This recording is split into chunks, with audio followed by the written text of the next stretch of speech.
that you showed up.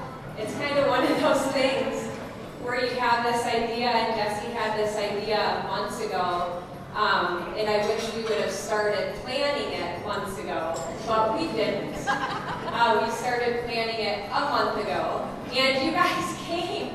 Like, thank you so very much, honestly, from the bottom of our hearts. We are humbled, as time is the most valuable thing that we have. And so the fact that you guys chose to spend your time with us tonight, we are just absolutely humbled. So just know my name is Tara Johnson-Brower, and I am the Vice President here at VetGR. And have you ever heard the saying that people won't remember what you said, but they'll remember how you made them feel? So just know that our hope is that after tonight, you will have left here feeling inspired, moved by some of the stories you'll hear and the people that you'll meet. And our goal is that you will leave here with a clear vision and definition of who we are at VetGR and what it is we do. And so again, thank you. So it is my honor. Like, who are we? What do we do? I have to tell you, about 5 years ago, my husband Jesse went back to school for the 5th or 6th time? Something like that. But I am so grateful. There was a reason why he needed to go back to school as he came home one night. And if you know him, the man of tall stature, he's a very intimidating guy, and obviously the trust doesn't come easy for him. And he's like, I met this guy. And I'm like, tell me about this guy. And he said, I met this guy, and he's my professor, and he said, I really like him. And that doesn't easily come out of Jesse's mouth. And he said, I really trust, like, he's teaching me just that there's something special about this guy. And so when we kind of were putting together, just the story of what we had struggled through and grown through ourselves, and how we just wanted to be able to walk alongside others that have been struggling, and just to be able to tell them, like, we get it. You're not crazy. Like, we get it. We understand, and we want to walk that with you. Jesse knew without a doubt. He said, I've got just the guy. And I said, you got just the guy for what? And he said, we're going to open up a counseling center. That's what we need. And he said, I've got just the guy, the perfect guy for the position. And it's Dr. Dave Beach. And so just know, it is an honor to be able to bring Dr. Beach. He is our mental health director here at VetGR. It is an honor to be able to bring Dave up here just to share a little bit about what we do and who we are, and if it works, if what we're doing works. So Dave, just know I am grateful as you have become one of my greatest friends and also one of my greatest teachers. As we have a lot of conversations, and I always tell him he's taking me through my PhD. So if you would welcome that.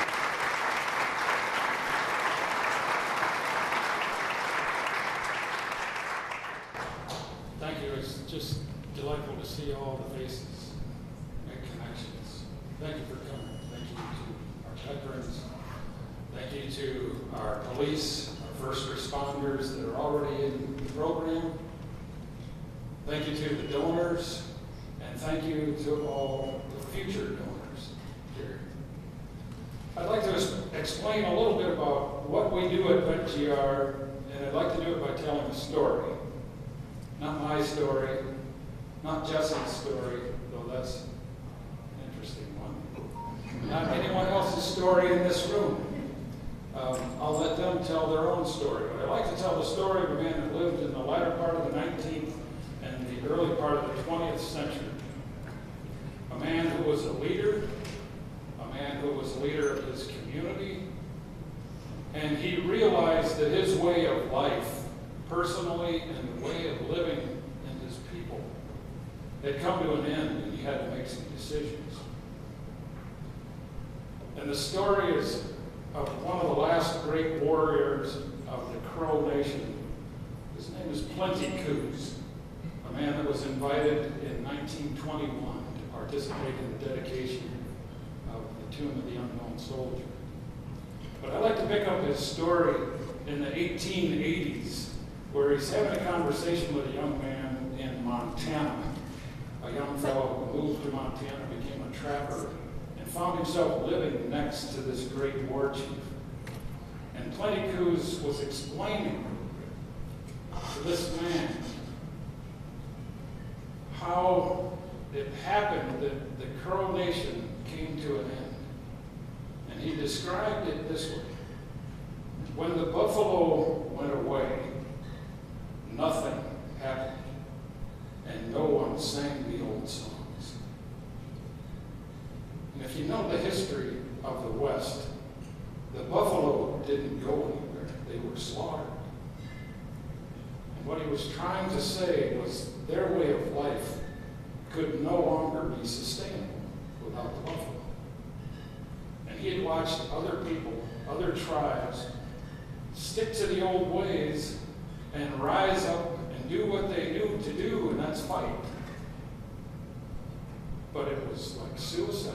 There were so many of the white men that these Indian peoples, the Native Americans, were committing suicide. And he understood through a vision and a dream that that was not the choice he was to make. He needed to assimilate and learn new ways to do life so that he could survive, so that his people could survive. So he began to learn the English language. He even went to Washington, D.C. He became familiar with George Washington, grew to admire and respect the leader and warrior that George Washington was. And he so impressed people that they invited him back to Washington. And he was able to lobby on behalf of other Native American peoples so they could keep their land in some other ways. And so that's why on November 11th, 1921, Plenty Coups was invited to the ceremony, the dedication of the Tomb of the Unknown Soldier. And while the generals stood in line, European generals with bright brass buttons and medals and shiny black boots, he stood in beaded buckskin and eagle feather.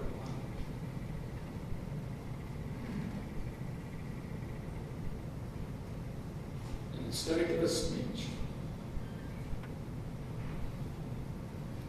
he took a few steps forward, walked to the sarcophagus, took off his war bonnet, and laid it down.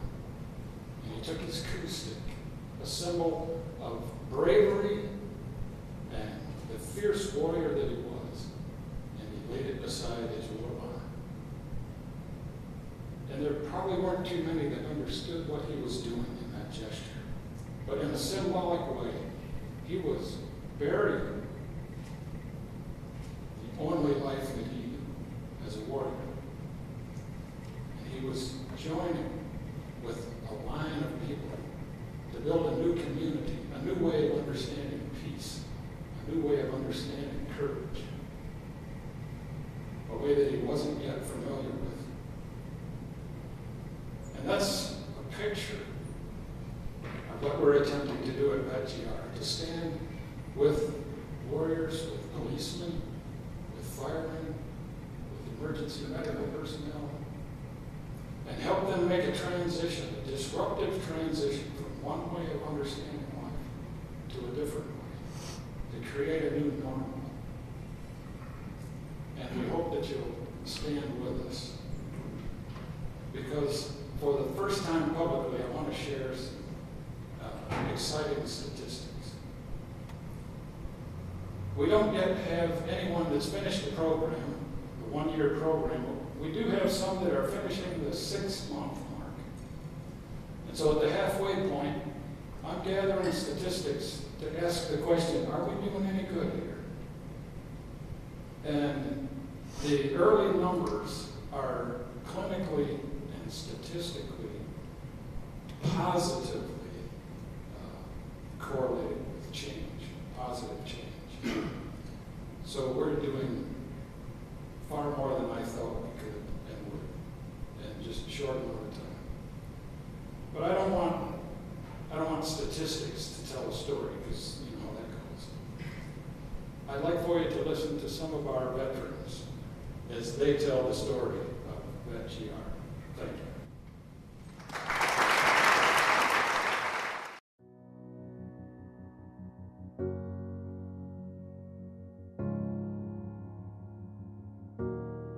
You are not hidden. There's never been a moment you were forgotten. You are not hopeless. Though you have been broken, your innocence stolen. I hear you whisper underneath your breath. I hear your SOS, your SOS.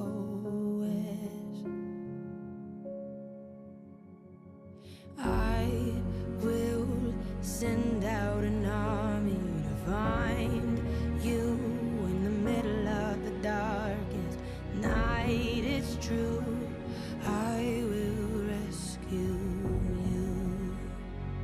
Hi, I'm Bill Host. I'm a Vietnam veteran and I was in the service from 70 to 73. My name is Jeremy Schoen. I am a husband, father, outdoorsman, and a police officer. I've been a police officer for 17 years here in the West Michigan area, and I've got 12 exciting more years to go yet. I'm Jordan Hall. I'm a U.S. Marine veteran, 2008-2012.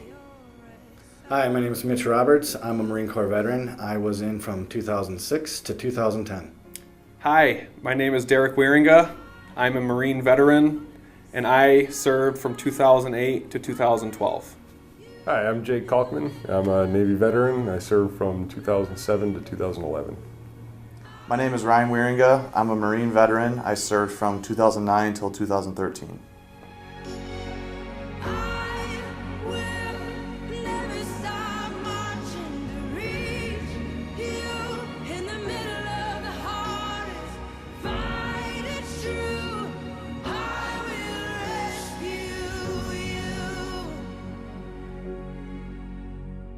I hear the whisper underneath your breath. I hear you whisper you have nothing left. Before VetGR, I was mad at everything. I was angry, I was spiteful, defeated, but guilty, remorseful, pretty much more than anything. Since coming to VetGR, I could fit almost every single piece of my life. It looked like a jigsaw puzzle in my hands, but I'm starting to put those pieces back together. I'm starting to feel a little bit more whole about myself, as a person. When I got out of the Marine Corps, I felt hopeless. I felt insignificant. My future seemed bleak. It felt like I was going nowhere in life. And it was a very depressing feeling, something I don't ever want to go through again. What VetGR means to me is a lot. Since I've been coming to VetGR, I've got so much hope. It's the beginning of a new life for me. I've found a new desire, a new passion in life. And a lot of people live for the weekends. Now at this point in my life, I look forward to Mondays. I'm excited to start the week because of what it could hold for me. I don't know what each week brings, but every week's been exciting, new. I've grown, I've met new people, I've helped others. It's given me a lot of significance back into my life, and I love it. All right. Before VetGR, I struggled to find a sense of purpose. After VetGR, it definitely seems like I have a place that I can go just to talk, and I can be as open as I want. It's been a much better experience. Like I said, I feel like I'm not carrying around a weight anymore, knowing that every week or so I can come in and unload.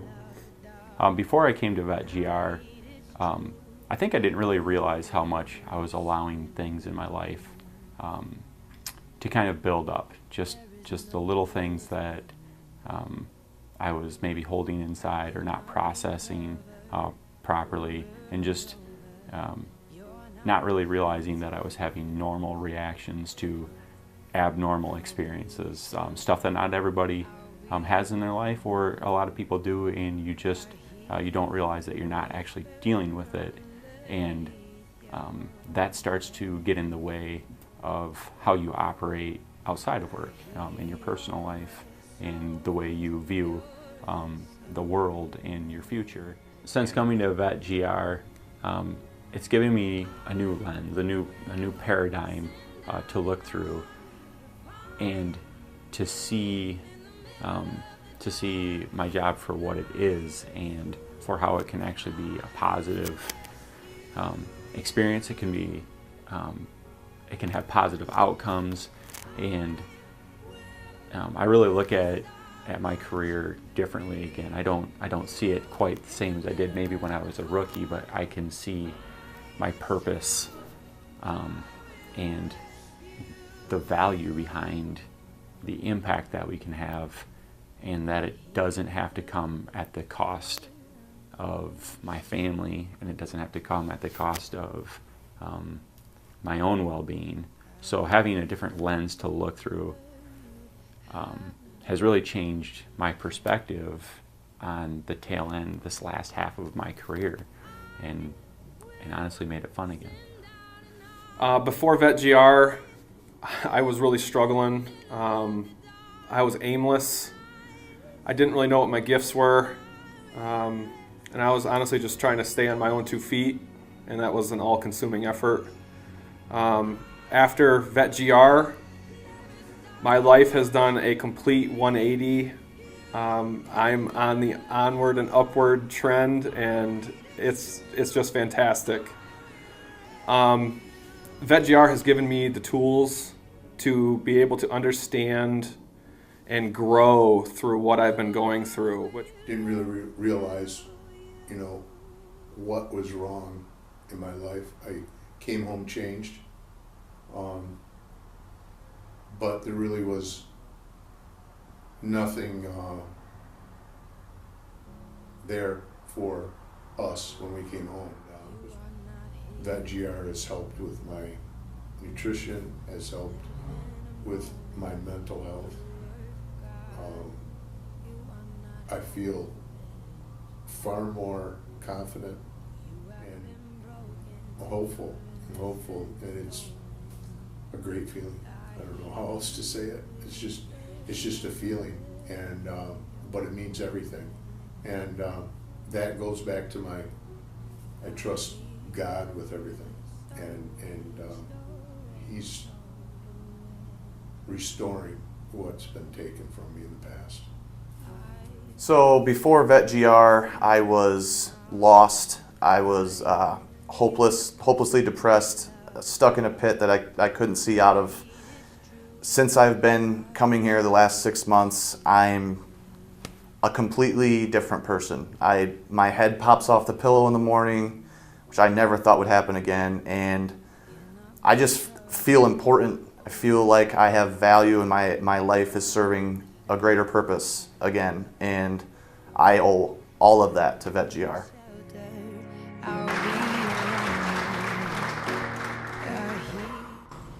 So if a tear didn't come to your eye, check your pulse, right? So thank you. I know that some of the guys are here that were open enough to share, so thank you for sharing a little bit about your story with us tonight. So recognition, grown men die for it, and babies cry for it, okay? Recognition is huge for us, absolutely huge. There's no better sound than hearing someone say your name. And so what I want to do is take the next few minutes and just recognize some people that we truly wouldn't be able to function if it weren't for you guys. So if you would, these next people, and some of them don't know that I'm doing this, so work with me here. If you would just stand up and stay standing, and then at the end we can give you a nice little round of applause. So this woman I had the opportunity to meet about 5 years ago, and she's just this little spitfire of a woman, but the words that come out of her mouth I've never met someone who adds value so eloquently. And she was someone who believed in us before we even believed in anything that we were doing. And so I want to recognize she drove up here just to support us. She literally, you guys, was our first donor before we were even truly VetGR. This was back in 2017, but she said, I believe in you guys. I believe in you guys. And so Tasha Eisinger, could you please stand up? And sweet Tressa, who chose her dress just for us tonight.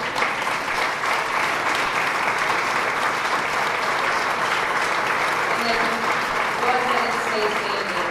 Go ahead and stay standing. So this one, I'm going to fly right through this because I don't need to get all emotional up here.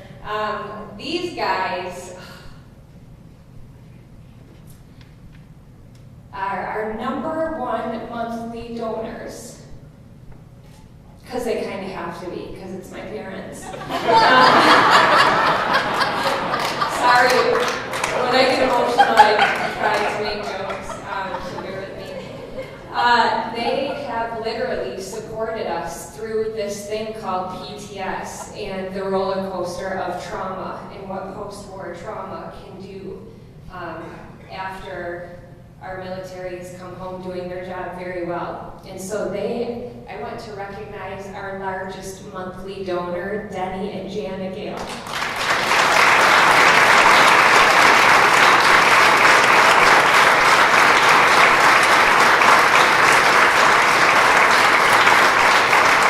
Thank you guys, and keep it coming.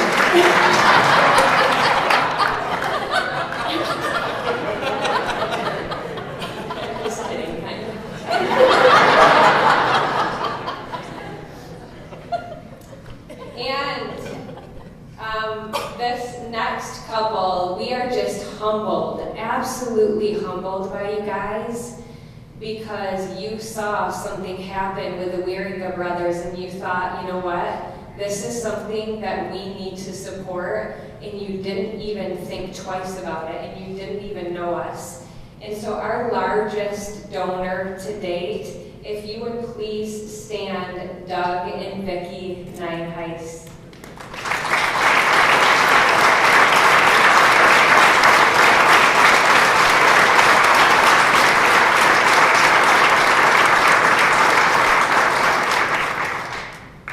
And I also have to recognize one of our largest monthly donors, but I absolutely love this. This is my most, this is just so fun for me to say. We live in a world of social media, okay? Our #1 Facebook supporter, Miss Deb Wieringa, where are you? Would you please, she's gonna be so mad at me about this. If she would please stand up. She has trusted us with her boys, and we are forever grateful. So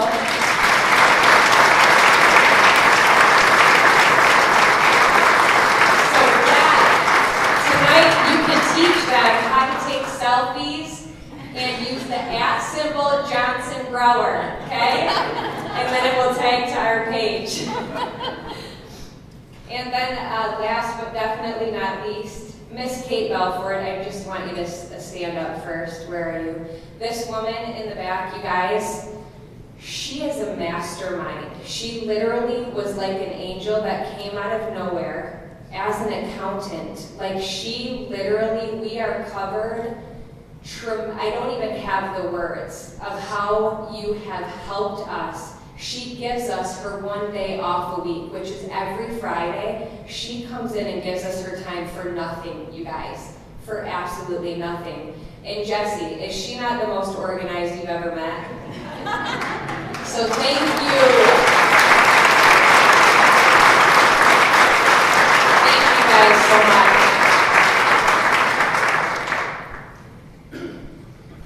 And this night would not be possible. I told Jessie, I said, I gotta do these thank yous early on, because if I forget someone, I am just gonna feel terrible. We have the honor of eating the most fabulous cookies you will ever eat in your entire life. Yeah. I swear my aunt puts something magical in them, because you have to try them. My Aunt Susie literally is the best baker that I know and the best aunt that I know. Stand up, please, ma'am. So 200 cookies, guys. And we put a post out looking for photographers and videographers, and these guys literally within 30 seconds were in our inbox. His story will literally rock your socks. He is a Purple Heart recipient. We are so honored to have him here. Mr. Charlie Caswell from Caswell Photography. He's back there. Make sure to check out his silent auction because he's giving away a $300 either portrait or family session, so make sure you check that out. And Mr. Mike Bano, where are you? There he is, our videographer. He is also a veteran. Thank you so much, you guys. And our action team, when we said, hey, I think we're going to throw this together, what should we do about a month ago? They said, okay, let's just do whatever we possibly can do to make this work, and they made it work. You guys, there's nothing better than being supported and having people like, what do you need? I got you covered. And so if you would stand up, Carson and Jenna Crook, Sarah Takins, Andy Holtgreave, Matt Grozier, Denny and Janet Gale, and this woman, I called her up a couple weeks ago, I said, hey, I need you. You've done this before, you're a teacher, you have those voices, you've raised hundreds and hundreds of thousands of dollars at Forest Hills Northern, you need to come and help me. And so our auction woman back there, Miss Tiffany Morrison, you guys, thank you so much. So if you're having, I just got connected to my necklace. If you're having fun tonight, thank them, okay, because they are the masterminds of this. And Miss Sarah Takins, I had the opportunity to meet her because she just kind of said, hey, I want help, and we're like, awesome, I don't even know you, but that sounds great. And so I've had a chance to get to know her. She is one of the strongest women that I know. She is a single mom, pulling everything together. We are honored to have you share tonight. So if you would, Sarah's going to come up and just recognize really quickly all of the businesses that have donated tonight.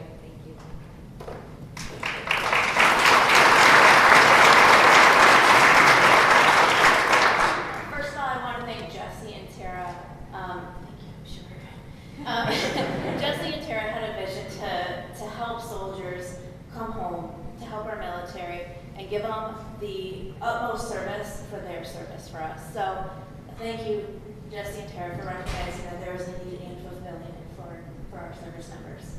So the auction items have all been donated to us. So bid generously, all the money goes back to VetGR. But often, get your raffle tickets and throw them in the buckets.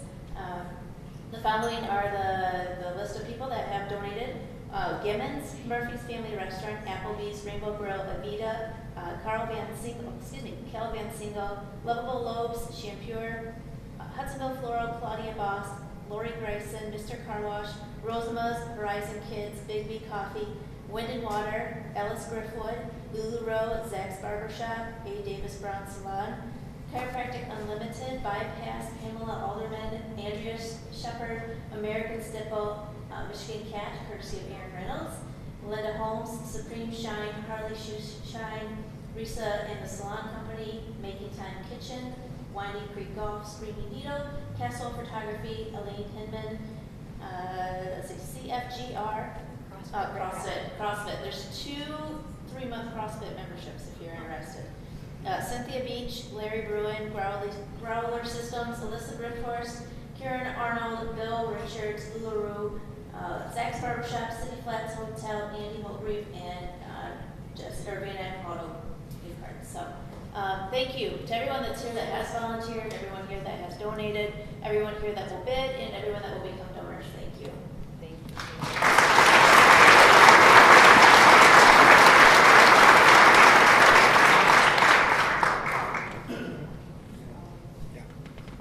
He wanted to hide for the whole event.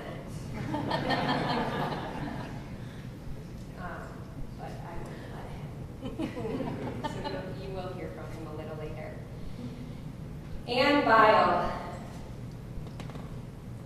When Dave Beach enters a room, everyone knows all is well. All was well, and all is well, and all will be well. Ken Bryan, most often in his presence, I want to be a better person. Sharon Carnes, Dave Beach has a way of giving you a calm, strong assurance that God is right there with you in the best of times and the worst of times. You may question God, but God's promise is never in question. Dr. John Raymond, what makes Dave special is his passion for giving to and assisting those marginalized. Tracy Group, in a world filled with disorder and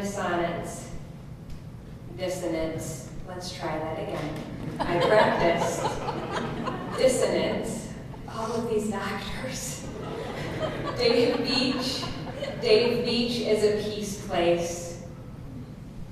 Lori Lee Cracker, Dave Beach is fatherly in the best sense of the word.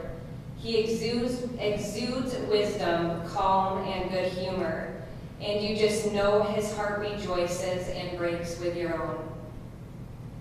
Allison Hodgson, when Dave asks you a question, you know he genuinely wants to hear your answer. It's natural to quickly go deep with Dave. Daughter, Kate Smith Buckler. Dave is gifted with humor and intelligence, which helps him to form connections with others. Dave has always used grace and compassion to positively impact the lives of people around him. It isn't bloviation. I'm very proud to call him my dad. Wife Cynthia. Before I met Dave, he had experienced the tragic loss of his first wife from cancer. When a mutual friend later played matchmaker, she told me that when Sue was ill and losing her hair to chemo, Dave walked into her hospital room with his head shaved bald. I knew this then. Here was a man who knew about sacrificial love, and I wanted to meet him. Dr. Beach, if you would come up, we have a diamond award for you.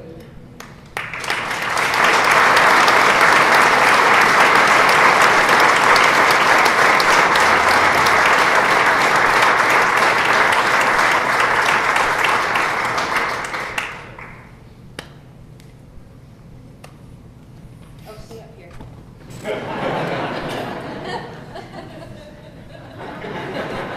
Oh, sorry, I should have asked nicer, please. From Mom, I am so proud of Derek's passion for the Lord, for his wife, and for VetGR. Seeing him use that passion to help other vets live a better life has been a huge blessing for us. He is contagious. From Dad, Derek has developed into a godly man of integrity. Derek's drive, dedication, and intensity is poured into all aspects of his life, spiritual, family, work, and school. He has God-given leadership qualities that he used serving in the Marine Corps, and now Derek is using his leadership gift at VetGR. From Rissa.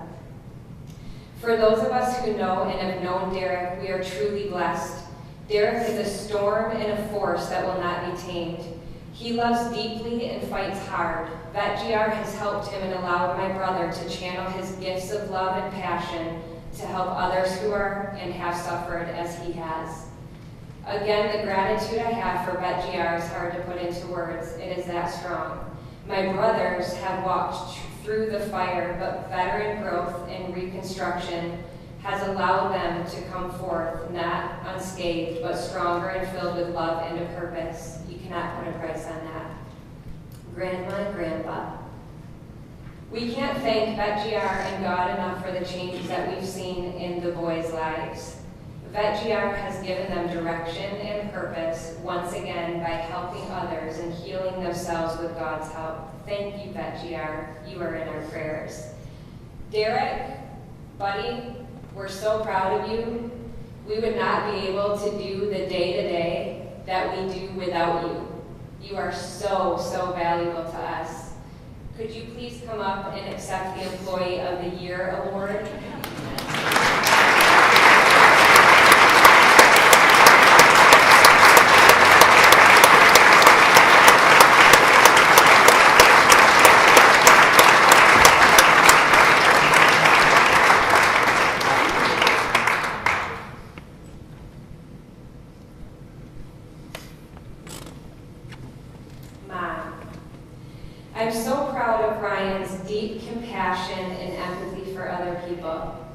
VetGR has given him the confidence and desire to reach out again. He is channeling his gifts into helping other vets find purpose again and healing from the inside out. From Dad.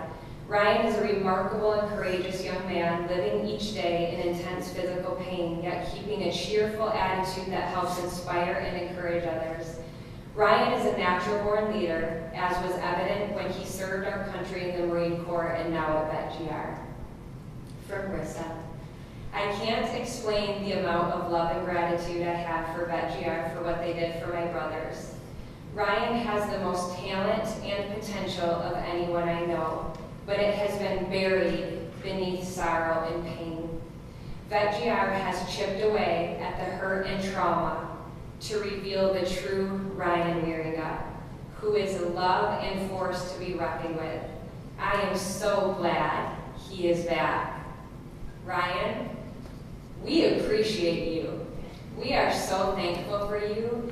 You volunteer your time, most of the time 5 days a week, for nothing but a thank you.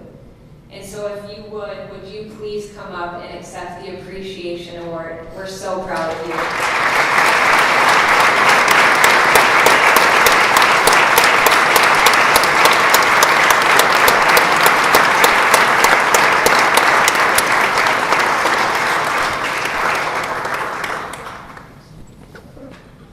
Mom Beth, I could not possibly be more proud of you than I am every single day. You are truly an inspiration and blessing. I will always be one of your biggest fans. Love you bunches. Dad, Ryan doesn't care about people's status. He has a gift of seeing people for who they are and judging them on their morals and character. These are very important to Ryan, and I think it shows to anyone who has spent any time with him. He took his military career as seriously as he took his football. He has a drive and determination to be the very best at whatever he does. So he graduated top of his class in boot camp, went on to become the U.S. Army Reserve Soldier of the Year. When I got the call that he had been injured, my heart dropped and the world stopped. I was so scared. As we all can see, he has recovered and moved on to still helping others. I know fathers are supposed to be supermen to their children, but in my case, my son is my Superman. I thank God often for bringing Ryan home safe so he can continue to carry out his life as a husband, father, and son and an inspiration to others. From Taylor. I just want to say that I am so proud of everything that my brother has become. I am in awe at all he has done, seen, and accomplished. It is truly inspiring to see how such a tragic event could elicit so much opportunity and ignite his passion for serving others. From Mike, your dedication and untiring support for our vets is truly inspiring. I am so proud of all that you have accomplished. You are a true hero. From Bruce. There's a lot I could say about Ryan. I've known him my whole life. I've watched him grow as a man, a father, and a friend to me. I can say with confidence that when my back is against the ropes, there isn't anyone that I would rather have in my corner than him. He's dedicated and passionate about anything he decides to pursue. I've never seen him fail or get defeated. He inspires confidence and makes me want to be a better man. If it wasn't for him, I would have never found VetGR, and I would still feel like I was nothing. He saved me in more ways than he knows, and I am proud to not only be related to him, but to call him a friend. From Isla. My dad was naughty. She's 3, right? She's 3, and so cute. I just had to. From Egan. He is a super hard worker, and I love him. From his wife, Andy. Ryan, proud doesn't even begin to describe how I feel about all that you have accomplished. You have always been a great man, but watching you grow over these last few years have been nothing short of incredible. You are the hardest working person I know, and somehow you still find the time to be an amazing husband and father. To see you succeed in all aspects of your life comes as no surprise, and you are beyond deserving of the recognition you have received. I am thankful for you each and every day, and I love you so much. Ryan Barger is our Health and Wellness Director. He just this year works for the police department in Wyoming, I believe is what it is. Not Wyoming, Kevin, sorry, kind of sis brothers. And he received the Employee of the Year while also going to school to get his master's, dad of 3, and he's also a Purple Heart recipient. And he is literally gives and gives his time to us at VetGR in our health and wellness program. So if you would, come and accept the Excellence Award, because that's all you know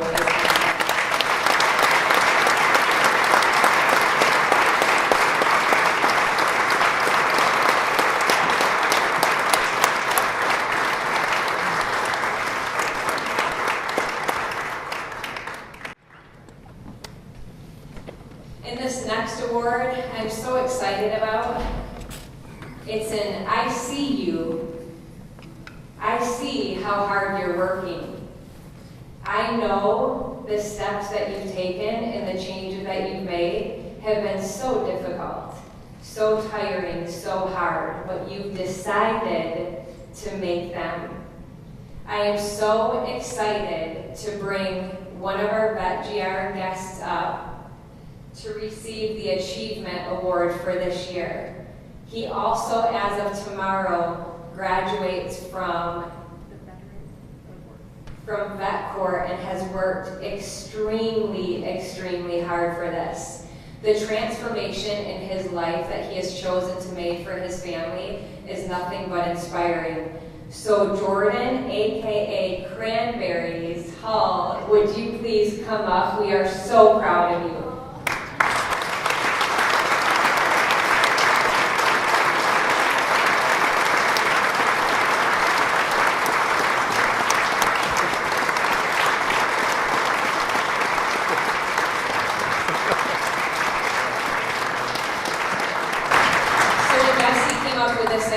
We need to put this together. I know just the speaker, the words just flew out of his mouth. He didn't even need to think about it. Jeremy Taylor is someone very, very special, and I cannot wait for you to meet him.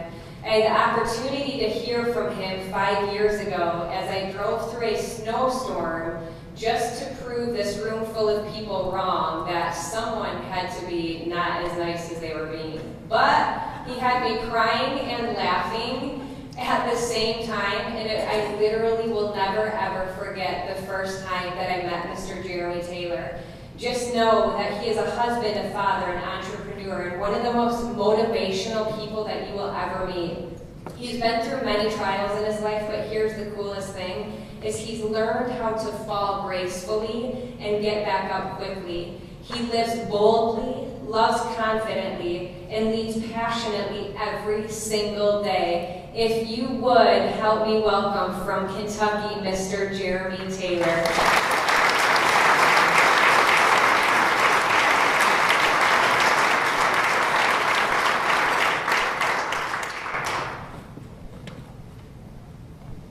You guys are having a good time this evening. Say, I am. Yeah, you guys are awake. I like it. I like it. And let me ask you this as well. If you feel honored and privileged to have been invited here, say, I am. I am. When Jesse reached out to me, I couldn't tell if he was serious about really wanting me here, or if he was just wanted to bring someone up from Kentucky and parade them around so you could laugh at how they talk. And I still think, up until this point, that it's still that second part, that second deal there. And but when he reached out, I thought about that evening, that cold, snowy, icy evening here in the Grand Rapids area back in 2013, December of 2013, when I first met Tara. And I questioned my sanity about being here, because I don't travel this far north usually, and I certainly don't travel this far north in February, which is the winter.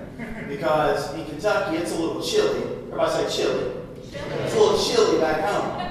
It's cold up here. And it's a different kind of cold. I can't really explain it. So I have some exotic birds on my socks here to remind me of warmer days. Just throwing that out there. And it's a wonder that I'm even able to speak today because being involved in a health and wellness company, my wife and I use a plethora of products on a daily basis, and some of those are essential oils. Anyone in here ever been introduced to essential oils? Well, I'd heard that some essential oils are hot. In other words, your skin could be a little sensitive to them, and having a little crud going on and trying to get over a little bit of a cough, I decided to put some oregano in a capsule and throw it back, and that oregano happened to touch my lips. And I should have just literally laid the left side of my face on the stove. That's how hot it was. Like I had a dream that night that I was Harvey Dent. Like it was crazy. If you're a Batman fan, you get what I'm talking about. So it's a wonder that I'm now patched up on this side. And then I was just thinking about on the way here that I'll venture to say that the folks, the wonderful folks, the good-looking folks of Grand Rapids, Michigan, probably aren't prepared to hear a 5'9" excited country mixed kid from Kentucky. That's probably not who they thought was going to be their guest speaker. But listen, I am who I am. I'm going to give you the best of me. And if you're okay with that, I'm just going to be me. You guys okay with that? Yeah. Let me ask you a couple of other quick questions. Do I have your permission tonight to also be honest with you? Is that okay? Talk to me. Is that okay? Yeah. Because what I've come to find out in life is that it's very easy to stand up in front of a room, and a lot of people oftentimes like to tap dance, do backflips, and try to impress people with language. And clearly, I'm not going to impress you with my language because now you know the way I talk. But I see that people in the field that I'm involved in, it's very easy to get someone jacked up from the floor up, excited, and really not give them any meat and potatoes behind the presentation and the time that you spend together. And then at the end of this experience, there's really nothing to grow on. And I'm here, I chose to travel 8 hours away from my wife and my baby boy Miles.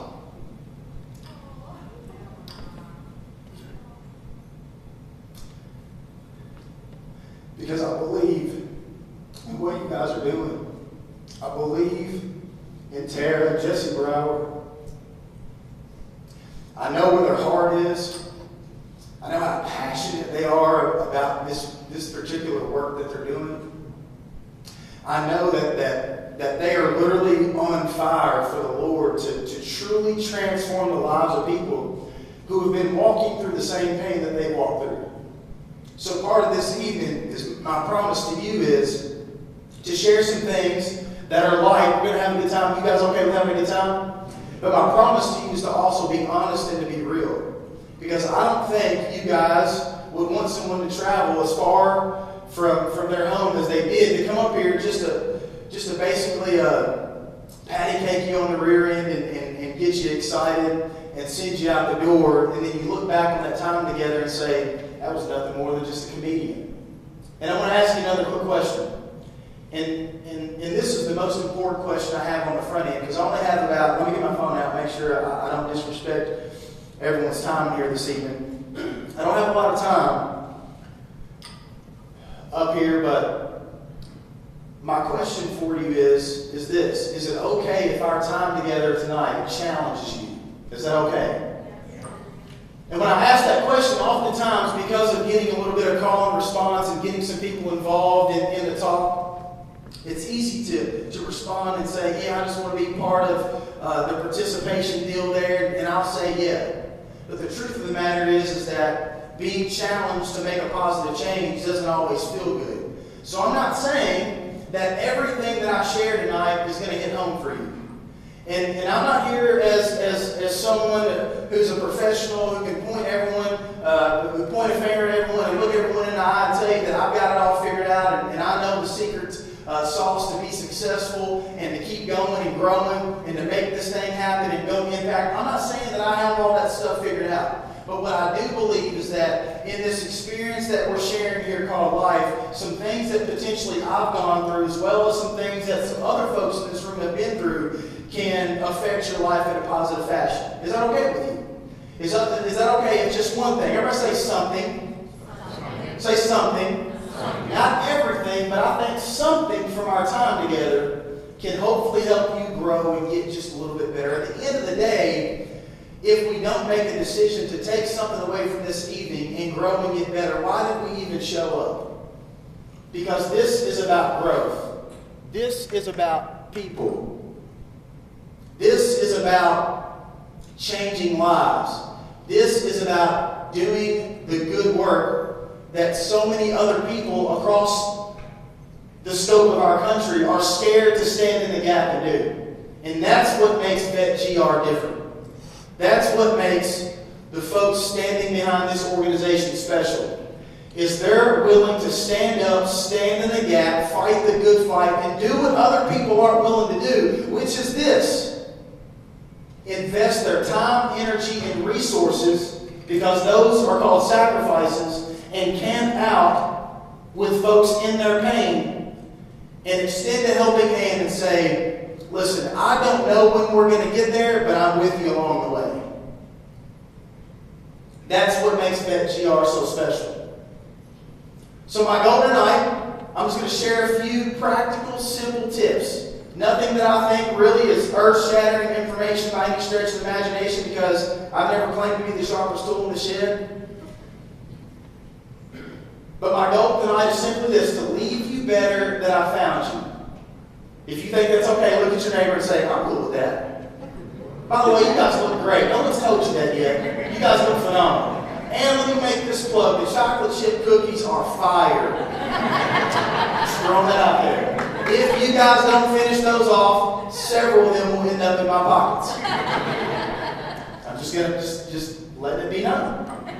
And by the way, I think one of the worst things that can ever happen is you mistake a chocolate chip cookie, or excuse me, a raisin. What is it? Oatmeal raisin cookie for a chocolate chip. That is like devastating. Has that ever happened to you before? You're like, oh man, I'm about to get my cookie on. And you take a bite into it and you're like, that tasted like death. Because it was supposed to be a chocolate chip cookie, which tastes something like heaven. And those are good. Those are good. Just had to throw that out there. Real quick, you typically don't get this out of a presentation or a keynote speaker, but real quick, I want to get you guys involved for just a second, because I know at the beginning of the evening, of course, it was designed for some drinks and some appetizers and some networking, but oftentimes, people don't come in intentionally looking to meet other people. So real quick, I want you guys to stand up for me real quick, and I want you to take 60 seconds and intentionally meet two people that you haven't met. Introduce yourself and tell them something you're grateful for. Ready, set, go.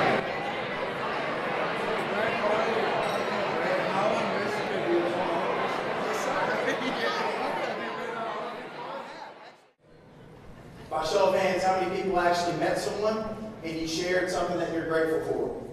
I happen to believe that the beginning of change begins when we lay down entitlement, we lay down resentment, and we pick up gratitude.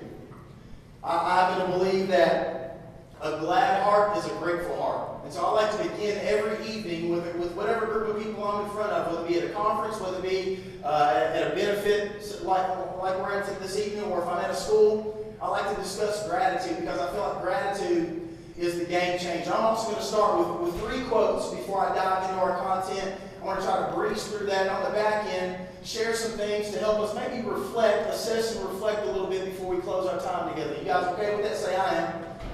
The first quote is this: a self-centered life is totally empty. Mother Teresa. The second quote is, what we do for ourselves alone dies with us. What we do for others is timeless. That's John Mason. And the third quote is this, from a personal mentor of mine and someone I consider a pastor. His name's Jason Pettis, out of Bowling Green, Kentucky. He says, show me someone who is living to serve as many people as possible, and I'll show you someone who's happy. So I began with that first quote strategically because I think we see here that VetGR is focused on service and not self. The second quote being here that I happen to believe that what we are putting in motion right now, that though the inevitable will take place and we will pass, that this is an organization and this is a mission and this is an idea and this is a hope and a prayer that will press on even if some of us in this room are no longer here. And the third quote being, is I happen to believe that the secret sauce in really having a life of peace and contentment and fulfillment is a life of service. And I believe that's what VetGR truly represents, are those three things. Everybody say people. People. I don't care who you are, where you come from, what you do, what your occupation is, how you identify yourself. We are all in the people business. Would you agree with that? That woven into the fabric of our being is this innate desire to make a positive difference in the lives of other people. And the beautiful thing about that is no matter who you are, where you come from, what you've done, how much you've messed up, where you find yourself right now, is that you don't have to have an impressive resume to make a positive difference in the lives of other people. And so I want to speak directly to the heart of what I feel like are some basic concepts that really tie into being in the people business. The first thing is purpose. Everybody say purpose. When I think about purpose, I think about 3 bricklayers who were once asked what they were doing while they were on the job. The first bricklayer said, well, obviously, I'm laying bricks, my dude. The second guy said, well, it's funny that you asked because I'm actually building a church. The third bricklayer said, well, you know what? I love sharing my passion and my purpose with people. I'm building the house of God. That's what I'm doing. And if we break down those 3 individuals, we can assess that the first one merely had a job, the second one had more so than anything a career, and the third had a calling. What's the difference here? The purpose in which they operate, the vision that they had for the work that they were doing. When I think about purpose, I think about my wife, Jayla. When I first met her, she told me that she wanted to work with women and children who've been rescued from human trafficking and sex slavery. I said, you want to move to Cambodia and adopt 28 kids? Is that what you said? I heard something completely different. But the more I got to know my wife, the more I come to realize that God was pressing something on her heart to work with a specific population of people, because I believe God is looking for people whose hearts break for the same thing that his hearts break for, and he's looking for people who necessarily aren't the most talented, but he's looking for people who are available. And my wife decided to make herself available to that call and respond to that. And every single morning we wake up, and she or myself, maybe we're having a bad day, maybe we're struggling, maybe we're just not feeling it. Maybe today, you know what, just don't feel like going out and getting it done. We think about the reason why it is that we're working and what we're pushing toward. We're pushing toward those young women and children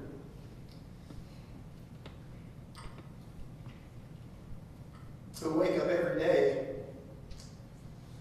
to the hellish reality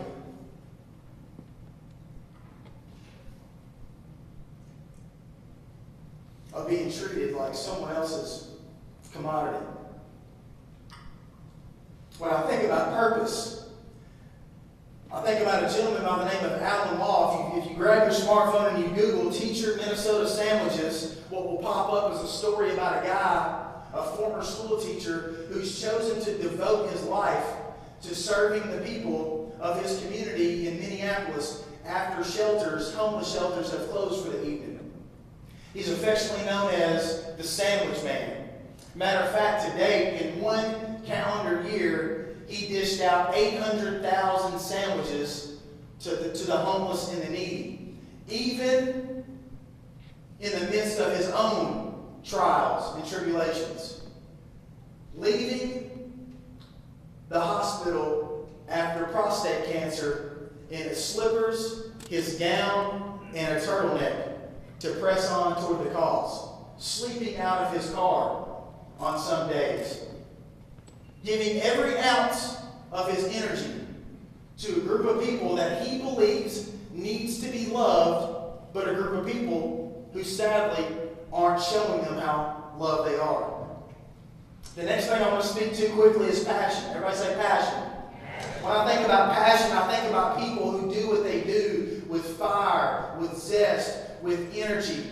People who do it with this zeal that it encourages other people. People that do it with such an intensity that people are inspired by it. People who do it with this laser focus that other folks gravitate toward them. And when I think about that, I think about a childhood hero of mine. Some of you probably know who he is. His name's Michael Jordan. Anyone ever heard of MJ? Of course you have, because you're smart people. And don't get into none of that LeBron nonsense, young folks. I'll see you up there. I had no other choice but to love MJ and the Bulls because I was born in '84. That was a great year. That was the year that he was drafted to the Chicago Bulls. That's the year MJ graced the NBA with his talent. And basically, God decided to show us what greatness looked like. But I can remember growing up, and I can remember how bad I wanted my parents to take me to see MJ play. And they happened to orchestrate this occasion where they would go see MJ play and not take me. I nearly divorced my parents. They came back from that evening with, at that time, a life size, which I was about this tall, Roger Rabbit and Alf doll. And I said, who wants that? You give me MJ or give me nothing. And then the opportunity presented itself to go see MJ play at Freedom Hall in Louisville, Kentucky, where the Louisville Cardinals play, and I'm a Cards fan, just so you know, because most people think that if you're from Kentucky, then you're part of Big Blue Nation. I absolutely am not. And my dad told me growing up, he said, listen, if you say your prayers, if you do right by people, you go to school, you lead a good life, you go to church once a week, when you die, you'll go to Freedom Hall. And I was like, man, what the Graceland. But when the opportunity came to see MJ play at Freedom Hall, MJ ended up retiring after his first 3 championships in 91, 92, 93. I was crushed. When he came out of retirement, it just so happens that the Bulls ended up playing again at Freedom Hall, an exhibition game before the season started. And this guy got to finally go as a 7th grader. And I remember like it was yesterday walking in to Freedom Hall and seeing the Bulls run out of the breezeway for warm-ups. You ever had those slow motion moments in life? It was one of those deals. I look down, I look up, I look down, and I look back up, and he's wearing the same pair of Air Jordans that I wore to the game. And a single tear came out of my eye. And my mom looks over and she's like, Jay, what's wrong? I said, Mom, I'm having a moment. Just let me stay in tune with all these feels. And then all of a sudden I broke down crying like a 13-year-old girl at a Luke Bryan concert. I don't know what happened. It was awful. I was like, what's happening to me? But I'll never forget that moment, and here's why. Tying it back to passion and how MJ played the game. I remember watching a documentary of MJ, and some of you probably remember, some of you may not, but he lost his father due to a tragic incident. His father was murdered. And MJ said, I wonder how many people understand whenever I step into the arena and I look up and I see all the fans, I see all the people. I wonder how many dads and little boys know just how bad I would like to trade places with them. He said, people have no idea. And because of that, he said, I feel compelled to give people an experience. I feel compelled to play the game in such a way that honors my father. I feel compelled to play the game with a certain level of excellence that when people come see the Chicago Bulls play, whether it be the first time or maybe the last time, it's an experience that they will never forget. It's an experience that they feel good about. It's an experience that they can say was worth their time and money. Because I care about this game, but more importantly, I care about people. That's called passion. That's not just playing basketball. The third thing I want to speak to is patience. Everybody say patience. And when I think about someone who operates at a high level, when I think about people doing the valiant work that you're doing, when I think about what VetGR has stepped into the arena of, doesn't it require a great level of patience? Can you think about all the screw-ups and the mess-ups and the hiccups that you've been responsible for? And then think about the fact that you're still loved anyway? I think about the fact that if we're going to endeavor to truly show people that they matter, to truly show people that you're capable of more, to truly show people that your life is designed on purpose, for purpose, in this particular space-time continuum, it's going to take some patience walking through those muddy waters with them. When I think about patience, I think about one of my pastors who come alongside me when I was making a lot of the mistakes that I was making in my life from a relationship standpoint. When I was at a place dealing with a lot of shame, a lot of guilt, a lot of frustration, playing the blame game, resentful. And I think about how he just spent some time with me, how he just prayed with me, how he opened up God's Word with me. In other words, here's what he did. He gave me something that most people in today's society aren't willing to give others. Why? Because we're fast-paced, we're always on the go, we're always looking for comfort and convenience, and those divine interruptions that really are appointments that we should lean into, we look at them as inconveniences that I don't have time for. That's the way of the world today, and what my pastor, Michael Edwards, showed me is that if you really want to make a positive difference in the lives of people, give them a part of you. And that's what being patient with someone is understanding that this is going to take some time. That this isn't going to be easy. This may not always be fun, and as I like to say, may not always be sunshine, rainbows, and yellow brick roads.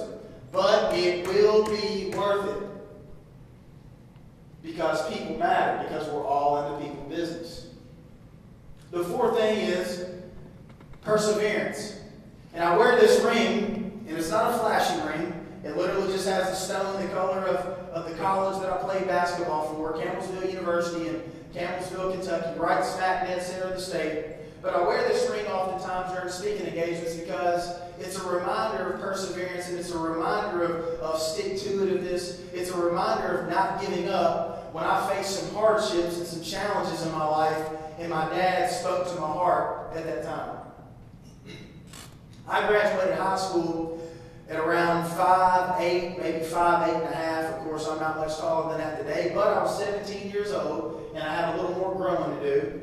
Dee Hutchins can actually tell you that. He coached against me in high school, and I absolutely despised playing against his teams because they were hard-nosed, they set hard screens, and they did dirty things just like he did whenever he played. But when I graduated, I was scheduled, or I was projected to redshirt my freshman year. You guys know what redshirt means? In other words, I was going to set out my freshman year and get a little bit stronger, work on my game during practice. But it just so happens that at 5'8", 140 pounds, give or take 3 or 4 pounds here or there, I was thrown to the fire. Because 5 guys were drug tested before my freshman year started, and they were kicked off the team. And most people are like, man, you're going to get your shot. You're going to start as a freshman. That's what you like. And you know, most people will think that starting as a freshman, playing 30-plus minutes a game was fun. But I was not ready for the pace of the game. I wasn't ready for the physicality. I wasn't ready to literally step into a boxing match 2 to 3 nights a week against our conference opponent. Too many of them were playing with 2 to 3 Division I transfers. And I remember going through a couple of those games, and my coach was completely different in college than my high school coach. My high school coach, I think the worst thing he ever said to me was, dang it. Like, dang it, Jeremy, you know better. My college coach oftentimes made me feel bad about being born. And I didn't know how to take it. I didn't know how to grab what he was saying and let the rest go and keep playing. Matter of fact, I can remember vividly one game, matter of fact, the first game I started, where he was yelling at me in the second half of the game about something that happened in the first couple of minutes of the game. And I said, Coach, homie, friend, brosid, bruh, listen. You know I didn't mean to give the ball to the guy wearing the other color jersey in the first half, right? I didn't mean to do that, Coach. It was a mistake. but he didn't care because he demanded excellence. But after getting kicked around all year long and only winning 9 games that year, and actually 2 ended up being forfeited to us because we played a team that 2 guys were academically ineligible and they kicked our rear ends all over the court. And then, surprise, surprise, because they were ruled ineligible, we ended up having 11 wins. Woo, yeah! I can remember one game at home where at the conclusion of it, I put my stuff in my duffel bag for what I thought was going to be the last time I'm ever going to be in this locker room. And I walked out, and I met my dad in the parking lot of the Powell Athletic Center on the campus of Campbell University. I said, "Dad, I'm done." And he said, "No, you're not." I said, "Well, Dad, I started college at 17, but I just turned 18, which means I'm an adult. And this is my life, and I'll do what I want to do, and I don't want to do this anymore. This is not what I signed up for. I'm not having fun. It feels like work. Coach is always on my case. I don't know the last time physically I felt good. I don't want to do this. I'm done." And not in a faux masculine kind of way, macho. That's not my dad. He was like, "I didn't raise no quitter." That's not what my dad said. My dad said, "Jeremy, I'm afraid if I let you quit now, 5 years from now, 10 years from now, 20 years from now, when you feel like giving up again, the next time is going to be easier. 5 years from now, 10 years from now, 20 years from now, when you're not feeling too hot in the marriage, your first response is going to be to check out. When things aren't going well with the kids, you're going to want to call it a day. When things aren't too hot on the job, you're going to peace out. So, Jeremy, I'm asking you to reconsider your decision right now, because I think that you have an opportunity to be a part of something special if you weather these storms early on." He said, "Jeremy, guess what? I wanted to quit too. When you were 5 and your sister was a baby, and your mom told me she wanted to be with someone else. And the reality fell on me that I was now going to be a 2-time loser when it comes to marriages. And not only was I going to be paying child support for your older brother, Dwayne, but now I'm going to be paying child support for you, your little sister, Jessica, and your older brother, Dwayne. And I was going to be a part-time dad all over again." He said, "I can remember packing my bags at the apartment one evening on my knees, praying for help, because in that moment I realized that as a man, this was the first time I couldn't flesh this thing out called life all on my own." He said, "Through that prayer, I feel like the good Lord spoke to me and said, 'Get up, Dwight. And if you get up, and you dress up, and you show up, and you don't give up, I will never forsake you.'" He said, "Jeremy, that moment was a game changer for me." He said, "How else could you explain a guy who wakes up at 3 o'clock in the morning, who walks all the way across Campbellsville, Kentucky, after an 8-hour day, walks to other odd-end jobs, whether it's rain, shine, sleet, or snow, with no vehicle, with no savings account, child support absolutely eating up every aspect of my check, no benefits, and I never missed a day of work. I never got sick. You explain that to me, Jeremy." That was all because I made a decision to not give up, and I feel like God honored it. And He taught me a valuable lesson through perseverance.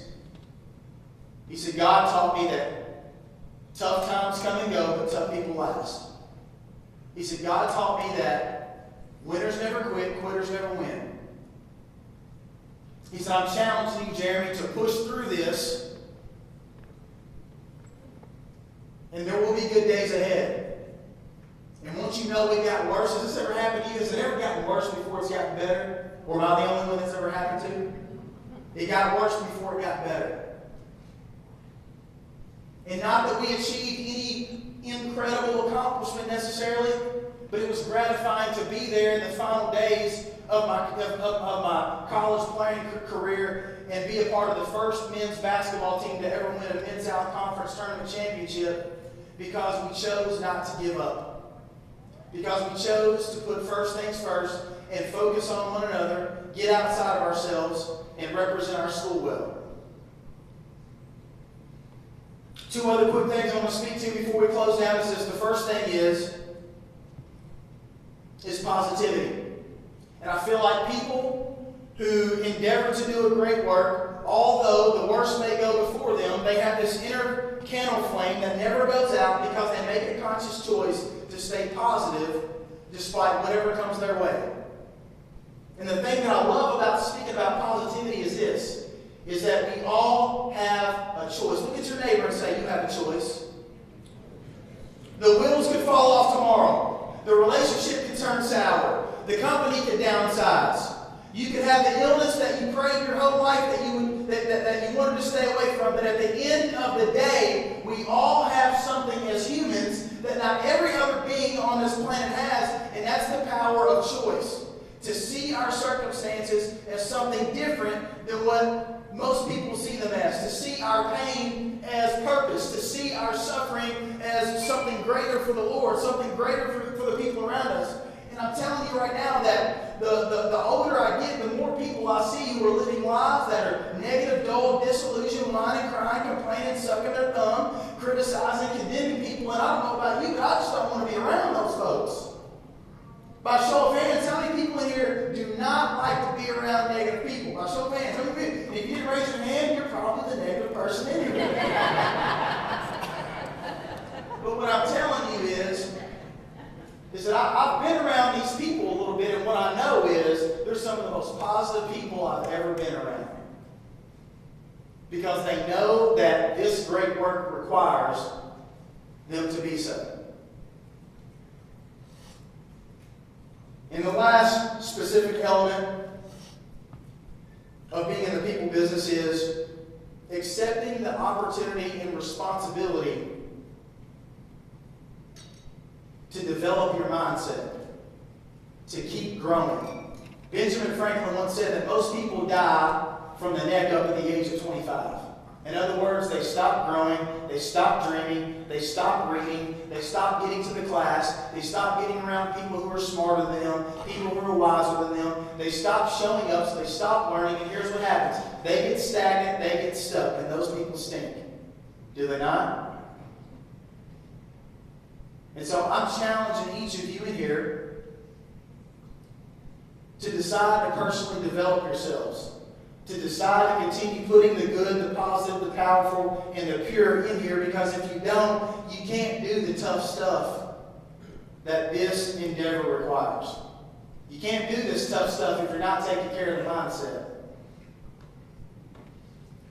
4 power questions, 1 story, and we're out of here.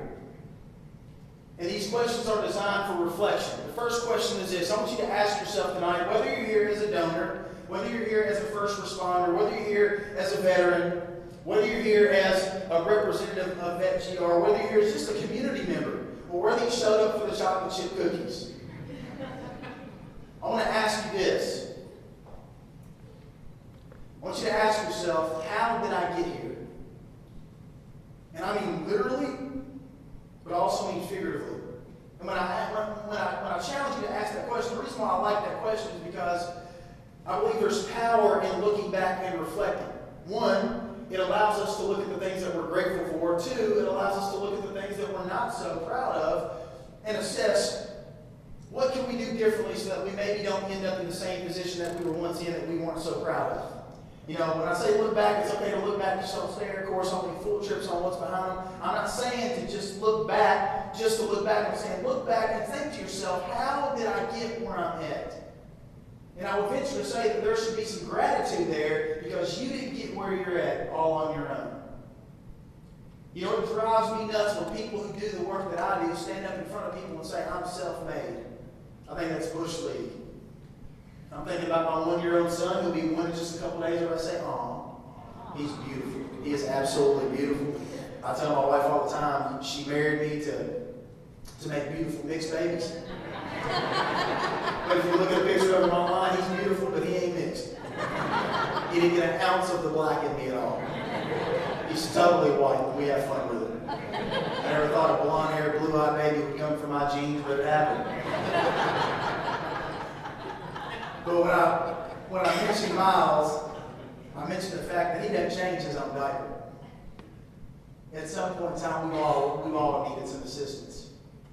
Maybe you're thinking right now tonight, as that married couple, you remember those times early on when it was tough? And maybe some other couple took you out to dinner because times were a little tight. You remember when someone, whenever you became new parents, and someone took that little crazy bundle of joy that was driving you nuts off your hands so you could have the first date night in 18 months? You remember that? You remember that time you went to college and you messaged your parents every other day about some money because college was hard and life wasn't easy? We all have needed some assistance along the way. How did I get where I'm at? The second question is this, is where am I going? I'm not saying you have to have the most elaborate 5-year, 10-year, 15, 20-year plan with your life.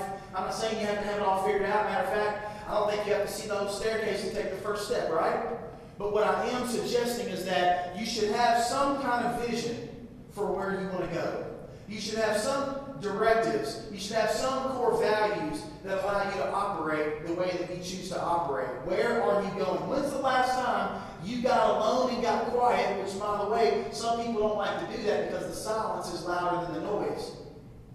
But when's the last time you sat down and hung out with yourself? You know, you're a lot more present than maybe you give yourself credit for. And really thought to myself, what is it that I want to do? Where am I going? Why am I doing what I'm doing? The third question is this. Why am I doing it? When I think about the reason why we do certain things, I think about an example that I was given once about walking a 2x4 plank across the street. So let's say we're in 2 high-rises here in Grand Rapids. There's a 2x4 plank on the ground across the street. If I were to give you the task to walk that plank, you'd probably step off of it, catch your balance, but at the end of the day, regardless of the traffic, you'd probably be able to get from one building to the next. I think you could do that. But let's change the game real quick and let's raise 10 stories in the air. Anybody afraid of heights? And now you're given the task of walking from one window to the next across a busy street. It's snowing. It's cold up here because you know it is. And you're asked to walk that 2x4 plank for the purpose of retrieving a bag of cash in the other building. $2 million, cash money, tax-free. Are you willing to do that? Some of you thinking right now, I'm about to go get that money. Because you know what you do with it. But I would venture to say that if you stepped out on that plank a couple steps, all of a sudden money isn't all that what? And it's not worth risking my what? Life for. But let's change the game one last time. And let's say across that 2x4 plank is a burning building.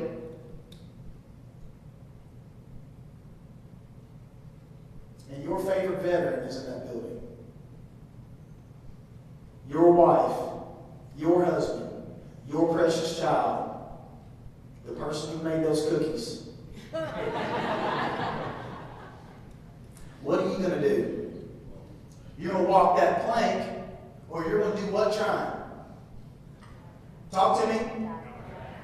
What changed in these scenarios?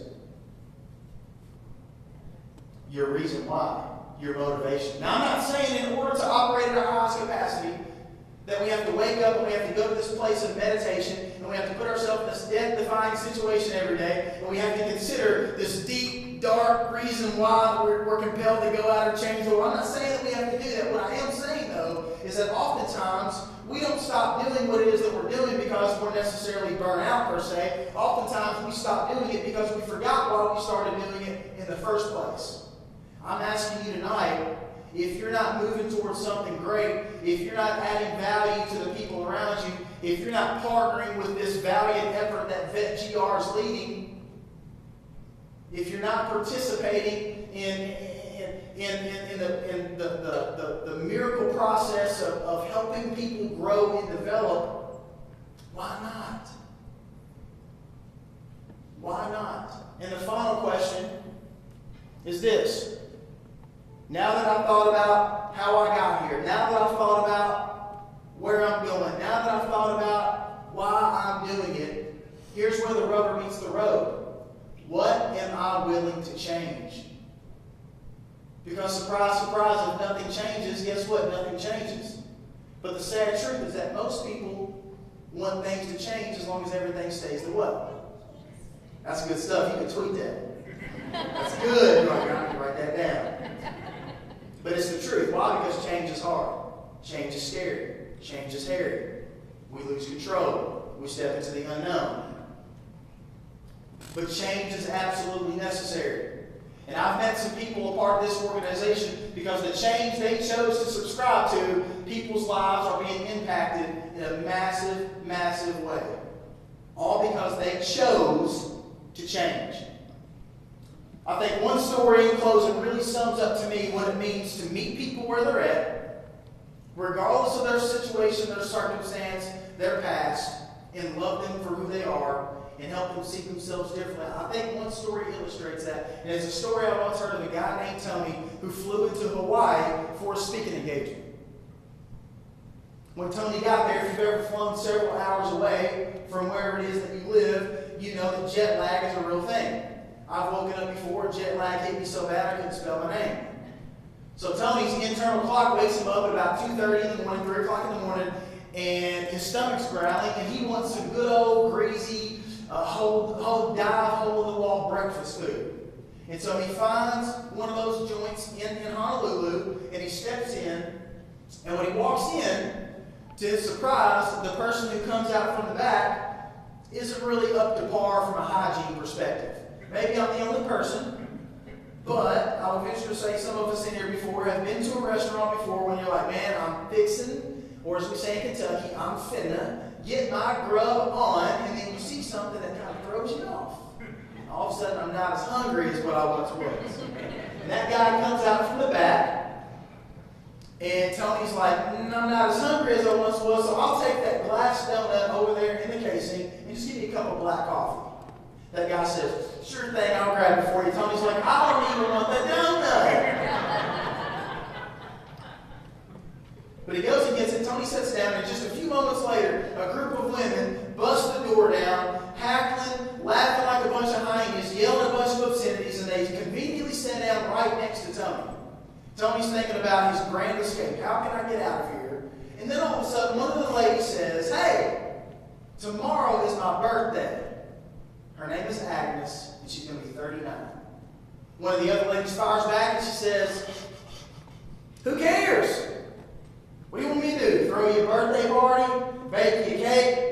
She's like, actually, I don't know why you feel the need to be so rude, but no, I don't expect you to do those things because no one's ever done those things for me. Tony listens to the conversation. Those ladies end up wrapping things up. And if you haven't picked up what I'm putting down, those ladies were wrapping up their evening work, by the way. Those ladies leave. Tony goes to the counter. He asks the guy, his name's Harry. He said, Harry, do they come in often? He said, they come in every night like it's clockwork, 3:30 on the dot. He said, what do you say we throw that lady a birthday party? He said, I think that'd be a great idea. He yells in the back to his wife. His wife's like, yeah, let's do it. The dude's like, I'll bake the cake. Tony's like, how about you know bake the cake? But Tony's like, I'll go get the decorations. I'll come back here. I'll be here about 2:30. We'll deck this place out. You put the word out. We'll make this thing happen. Sure enough, they come back the next night. That place at 3 o'clock in the morning is packed wall to wall with prostitutes. Isn't that crazy? But birds of the same feather, they do what? That's the only people Agnes knew. And then sure enough, 3:30 on the dot, Agnes comes rolling in with her crew, and everyone together on the count of 3, they said, 1, 2, 3, happy birthday, Agnes! And the place got stone quiet. Agnes was flabbergasted. She couldn't talk. Her knees were shaking. Her palms were sweating. They brought the cake out. They lit the candles. They said, blow the candles out. Let's cut the cake. Because, of course, some people only came for the cake. That's what my wife does. She crashes weddings just for the cake. And Agnes makes this weird request. She says, can I take the cake with me? I'll live just a couple of doors down. And show my mom. Because I've never had one of these. And Harry's like, sure, it's your cake. What do you think? She walks out. Of course, there's an awkward silence because now the cake's gone, and that's why most people came. And people are wondering, what are we going to do now? Well, Tony steps forward and he begins to grab a few hands, and they begin to grab a few hands, and Tony starts praying. He starts praying that God would heal Agnes. He starts praying that Agnes would forgive the men who had done the vile things to her that they had done, so that she could come to grips with the fact that my identity is not wrapped up in what's been done to me. My identity can rest in what's been done for me. He prayed that Agnes's transformation would serve as a revival for Honolulu. He prayed that they would start a loving community there, and they would see that their bodies are not just a commodity. And when he wrapped up the prayer, Harry, almost with a sense of animosity, said, "Wait a minute, dude. You didn't tell me you were a pastor." Tony said, "Well, I didn't know you had to be a pastor to pray," because of course you don't. But Tony said, "Actually, I am." And Harry said, "Well, what kind of pastor are you? What kind of church do you run or lead?" It was one of those things, perfect timing, right moment. Tony said the right thing. He said, "Harry, I pastor a church that throws birthday parties for prostitutes at 3:30 in the morning because they are people just like you." And I'll share that story in closing because I think it illustrates this point. That there are people all around us, walking by us every single day, who are screaming to be noticed. Tony didn't show up in Honolulu to throw a birthday party for a random chick. He went to Honolulu for something else. But when he got to Honolulu, he responded to an opportunity that he had to make a positive impact in the life of someone who presented a divine interruption in his life. Isn't that what VetGR is really here to do? To love a community of people, to care for a community of people, to serve a community of people that some people just choose not to invest any time in. In closing, I want to remind you of this. I want to remind you that people need what VetGR has to offer, and God is looking for brave men and women just like you to stand in the gap and fight for this good cause. If there's ever been a better time, there's never been a better time in our great nation to step up and stand out and actually choose to love your neighbor. Call me crazy, but I happen to think that we're living in a day and age where everywhere you look, there's nothing but competition, there's nothing but animosity, there's nothing but hate. Filling our news feeds, filling our streets, and it's pushing us back on our heels, and we're scared to actually love one another. But VetGR exists, Jesse, Tara, Ryan. VetGR exists to do this. Love people. What a crazy idea. What a crazy calling. What a crazy thing to devote your life to. Loving people. As I told you at the beginning, I didn't think that everything that I said tonight would necessarily make a difference. Some things I said maybe didn't sit too well with you. Some things I said maybe you thought, man, that's good stuff. And I like the way he talks. But at the end of the day, here's this. I hope that our time together has served a meaningful purpose. We are on the verge of something great here. Mark my words. We are on the verge of a revolution in providing health and wellness care for first responders and veterans. And this organization needs your support.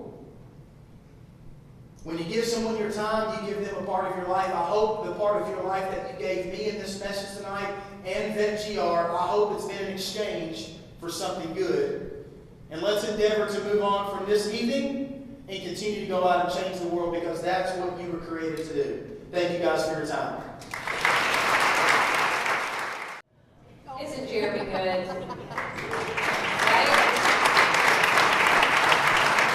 That boy is anointed. So grateful to have us tonight. I told him he has to talk. He always wants to be in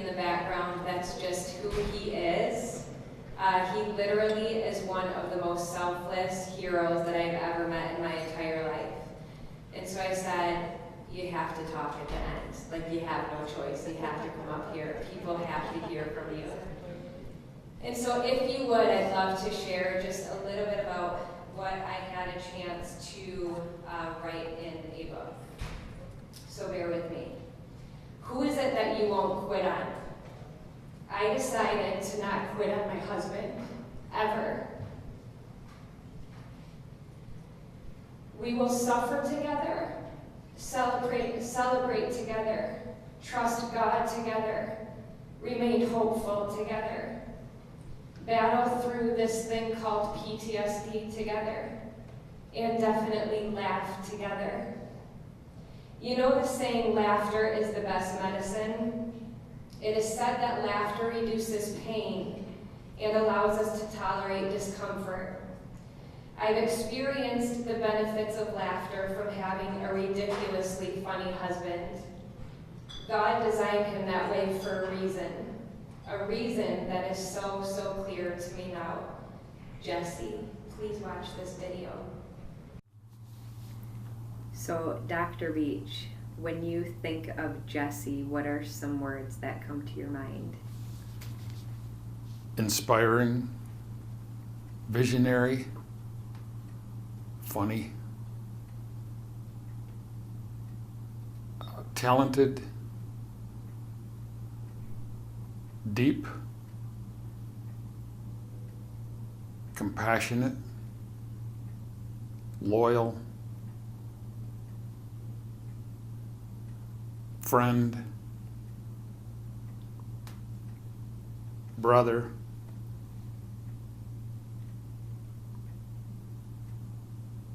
son,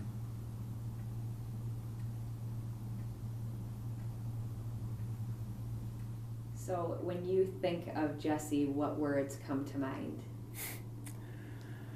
Oh man, fierce for one, belief, dedicated, the man's a visionary. He's the most trustworthy person I've ever met in my entire life. And he is absolutely massive. So when you think of Jesse, what words come to mind? Funniest guy I've ever met by far. By far. I laugh all day, every day when I'm here. But at the same time, also has the biggest heart of anybody I've ever met too. Both literally and metaphorically, because he's a massive guy. But if I talk too much about Jesse, I'm probably going to get emotional right here on this camera. So when you think of Jesse, what words come to your mind? First three words are the big guy, inspirational, motivational, and a mentor. His special voices. all right, and it's like he's talking a mile a minute, and it's just spot on. I have to slow down and think about all that stuff. It's just rapid fire. It's an amazing brain. So he makes you laugh. Oh my goodness, yeah. Yeah, that's really valuable. Especially around here. Isn't that the truth? Yeah. Yeah. Thank you, Jesse, for number one, your friendship, number two, your partnership, number three, your mentorship, and for giving me someone to look up to. Honestly, before you, I felt as though I was already living a life of purpose, and seriously, thank you, because I've opened my eyes up to so many more opportunities. So I don't even know how to begin this. The guy that I want to call to your attention has completely changed my life.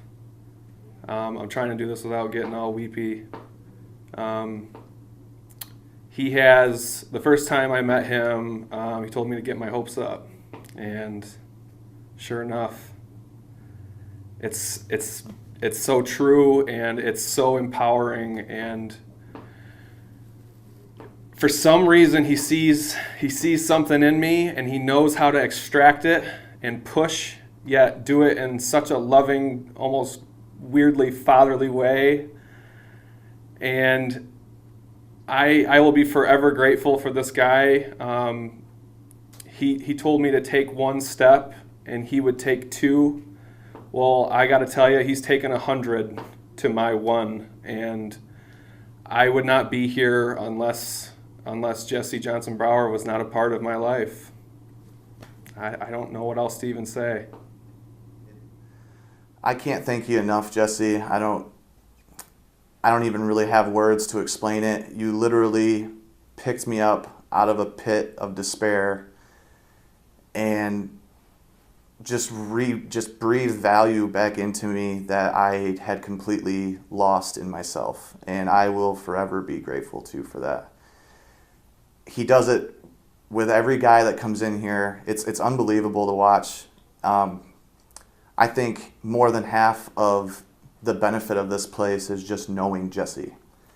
A vital part of my recovery so far has been my relationship with Jesse, I think, than anything. And just the value that he has reinstilled in me. I'm starting to see myself again. And yeah, like I said, I'll be forever grateful for that. Jesse, I know as you tell your story, you talk about when we met in class.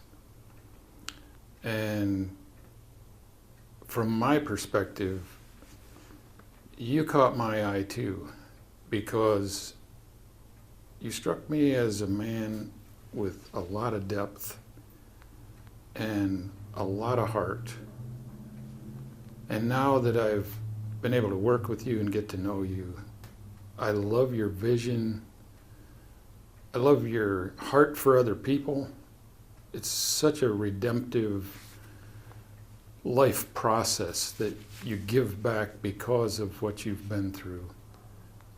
That's really impressive, and I respect that a ton.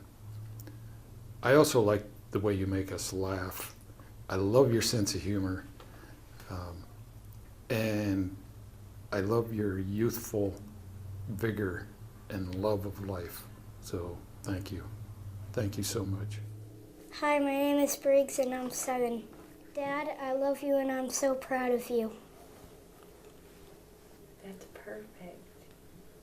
Are you proud of him? You are you?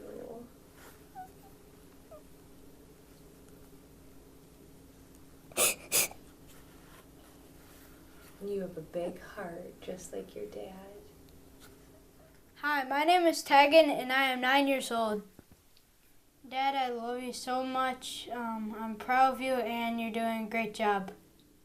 Okay, Dad, you can come up on stage now.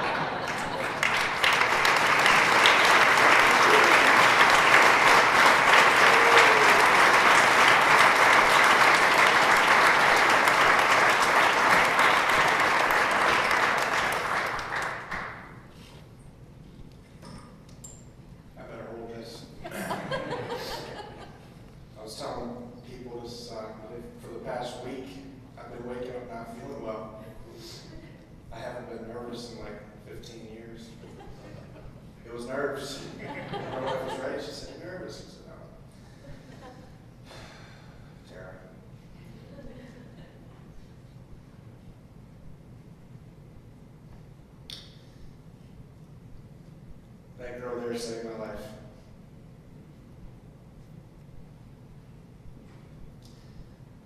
She's not only the best wife, mother,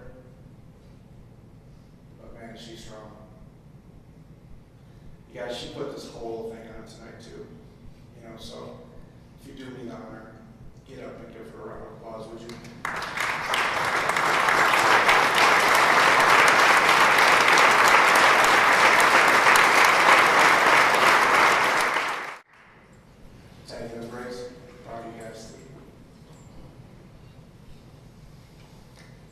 I won't take your time, you guys. I know it's getting late.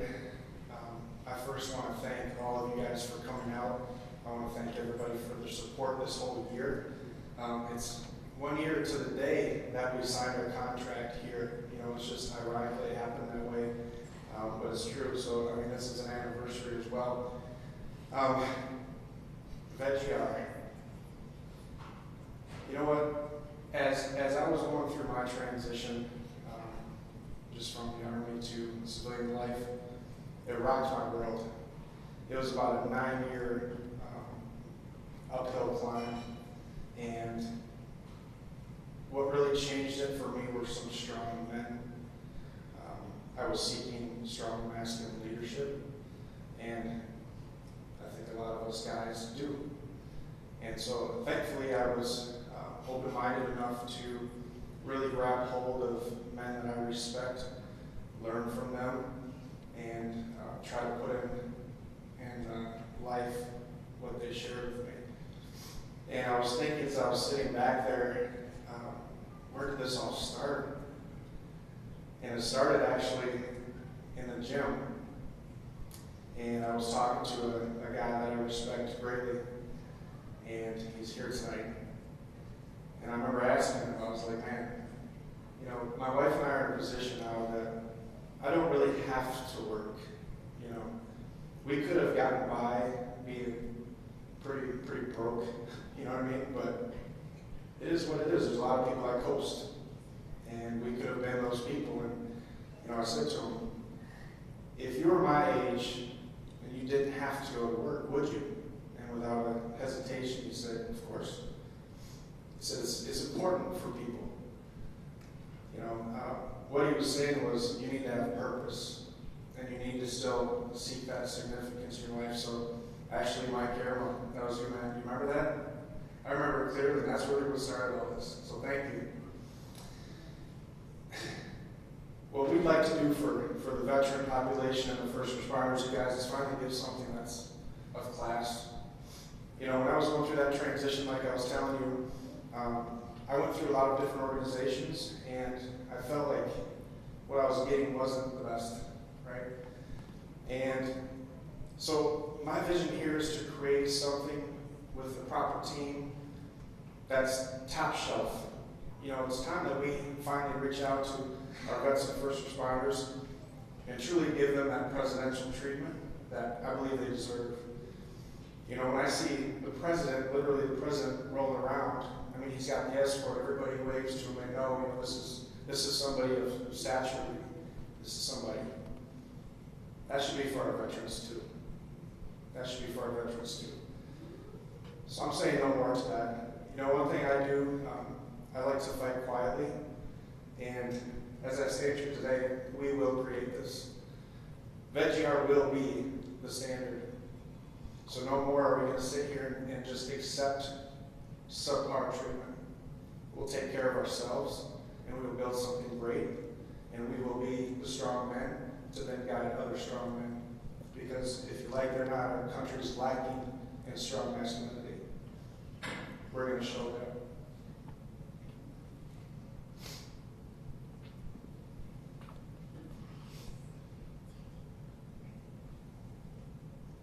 This is almost like, it's like a dream for me, guys. Just take it back. The reason that we need to do this for our guys is that, like I was saying, for too long they've been getting subpar treatment. And when we sit across from the table with them every day upstairs here, you know, we can hear their soul being taken because they've accepted that this is the treatment, this is who they are. They come in with their head down. They can't look you in the eye. And it's because for so many years they've gone to counseling and to different services that have said, this is who you're going to be the rest of your life. You've experienced something, this is who you are. And I disagree with that. I believe that when you're talking about trauma, PTS, can you get over it? Oh yeah, you can. Can you move on is a better word. Oh yeah. And it's time we set that culture and create that for everybody to understand you can move on and you will. Because we have a huge problem in this country. Huge problem. There are millions of disabled veterans that have accepted that this is a way of life and they're going to drag their feet the rest of their lives. Unless somebody like us stands up and helps them and walks alongside them. We're going to change everything. guy named Nate Smith came in my office about 3 or 4 weeks ago. He's here tonight too. Together we have something that's going to change everything for the medical side of things too for veterans. That's something that's a horrendous problem. You watch what happens. It's VetGR, Veterans Choice Index. We're going to have an option for veterans to go outside the VA and seek good health care, not out of their pocket.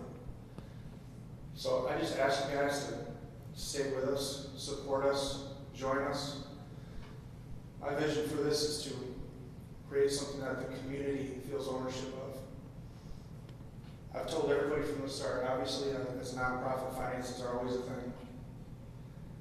Whenever I've had somebody professional in my office talking about fundraising, the end of the conversation was, do you know the boss?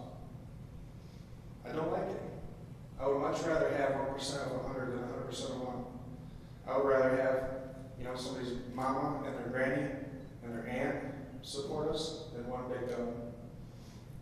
So I ask you, who do you know? Would you be willing to support us? Because this is going to take a lot, but it doesn't take a lot out of one. A little out of everybody will help us go. This next one's going to be kind of hard for me too. A little over a year ago, I had a good acquaintance, friend, pass away, and it actually affected one of my really close friends even more. My close friend introduced me to this person. During the funeral, or I should say prior to the funeral, the family reached out and said they would like to give gifts to VetGR in memory of this person. So what we did was we created the Matthew Allen Trim Scholarship, Memorial Scholarship. And when we were thinking of who would be the best recipient of this, there's a lot of people that came to mind. But ironically, the one that deserved it the most was one of his best friends. So tonight, VetGR would like to congratulate Mitch Roberts. Come on up, Mitch.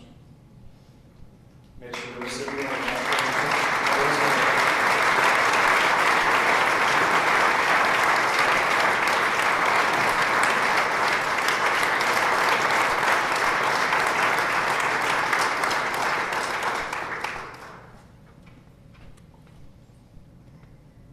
I'm not going to keep you any longer, you guys.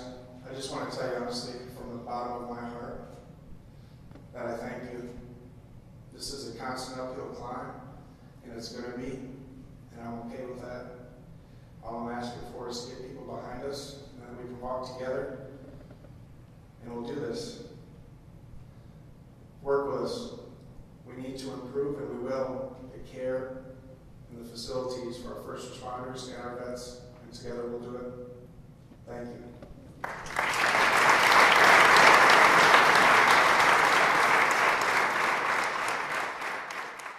To those who have donated, thank you so much. Because of you, I'm able to come to an office every day and have significance and value poured into me daily by people that I love and respect. And not only do I get that, I get to have counseling with the best mental health director in the country as far as I'm concerned. And it's just been great, and it's completely changed my life for the better, and none of that would be possible without generous people like you. Thank you, everyone that has contributed to and donated to VetGR. It's made all the difference in my life. It continues to. I guess thanks doesn't seem to be enough, but just want you to know that it's very much appreciated. Thank you to all the donors out there. It's because of you that I know that I'm being looked after and my brothers are being looked after as well. To anybody out there who has donated, whether it be their time, their money, or their services, or anything else, I just want to say thank you. Thank you so much for giving to this organization, to help other people like me to stay on our feet, to learn, to grow. Even without this place, some of us might not even be here right now, or in a very worse place. So I just want to say thank you again. You are making a difference in this world. To the donors, I just want to say thank you. You know, as a veteran, we hear a lot of people want to do nice things for us or truly care about us, but that's only when the camera's facing them. You know, they only want to do nice things or show their support as long as they get views on, you know, social media or likes on social media. But people like you who could care less what everyone else thinks, you know, you truly want to help us out. I've benefited from it. You know, I feel like I'm with a, you know, band of brothers all over again. You know, I'm a Marine. They're in different branches, so it's not their fault. Everybody makes bad choices. But, but you know, my family has benefited more than anything. My wife, my kids. So from the bottom of my heart, thank you for helping us out. Thank you, honestly, from the bottom of my heart, from everything inside of me, to all of those who have donated this, because you don't know the power of the impact that you've had just in my life. And that bleeds out into my wife's life and into my children's, and they'll grow up with a healthier dad because of people like you. So thank you. To all the donors, thank you very much. Because of you, we can give all of our guests the best. And I can give a personal testimony. I have a family member that is in this program that has made absolutely tremendous progress, and it is all because of VetGR, and VetGR would not be possible if it weren't for you guys helping us out. So thank you. I just want to thank the donors. Without you guys, I would not be able to, let alone go through all the counseling, get to receive the health and wellness benefits, the peer support, the high performance coaching. But I get to work here. I get the benefit. I am so blessed to be able to see the impact that every dollar that you guys bring in here and donate, I get to see where that goes. And that is just world impacting, life change money. I'm just so blessed to be able to be a part of this. So thank you. To every donor, thank you. Thank you so much. What you make possible here, I wish I could tell you.